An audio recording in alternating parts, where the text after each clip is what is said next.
Петропавлда Қазақстан тәуелсіздігін мойындамайтын ашық айтып, өзара халық кеңесі ұйымын құрған сепаратистік пиғылдағы 4 азаматқа сот үкім кесті. Придут русские войска и чемодан, вокзал отменяется. Да, я за Казахстан, я не пойду воевать, а ничего за Россию, нет. За Россию пойду. А ты не против, чтобы Север присоединился к России случайно? Я бы нет. Русских не валите, нахуй только. Казахи ебашьте. Есть такие люди, да, мамбеты, нас называют, конченые. Раки, какую-то сагу у белых людей. Надо Казахстан разорвать. Вот северную часть России, где Китай находится. Угу. Ты не против, если мы немножко присоединим себе к Актау, Атырау, там, ну, чуть-чуть Казахстана к себе? Я готов ко всему, чтобы не было. Но если станет выбор, Россия или Казахстан, за кого будешь топить? За Россию! Казахи заебутся, мы отъебем, как отстираем, нахуй, машинкой стиральной. Если будет спецоперация, вот ты будешь за казахов или за русских? За русских. А вы? А вы за русских?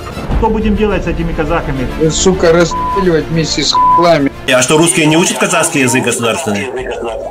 Нам вдоль на этот язык. Каменогорск, это все Россия?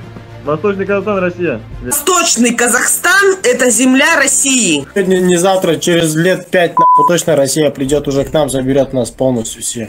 Просто русичи заехали, а эти все обосрались сразу. Сразу вот так. Запомни фразу. Казак халканам каширым сураймын.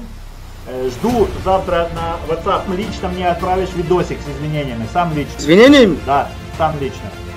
Ага. Все, давай. Спасибо большое. Казак халканам каширым сураймын. Казак халканам кишерим сураймын. Мен казак халканам кишерим сураймын. Прошу прощения у всех граждан Украины, Казахстана за разжигание. Казахи, мы искренне просим прощения у вас. Искренне прошу прощения. Пожалуйста, еще раз простите меня. Такого больше никогда не повторится. Казахи, я русский, да простите меня, пожалуйста. Пожалуйста, простите. Больше такого никогда не будет. Я очень виноват. Надеюсь, меня поймут и простят.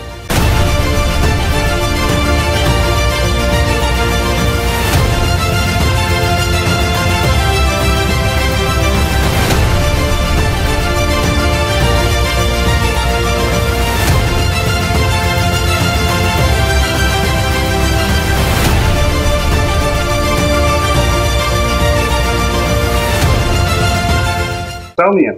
Конечно.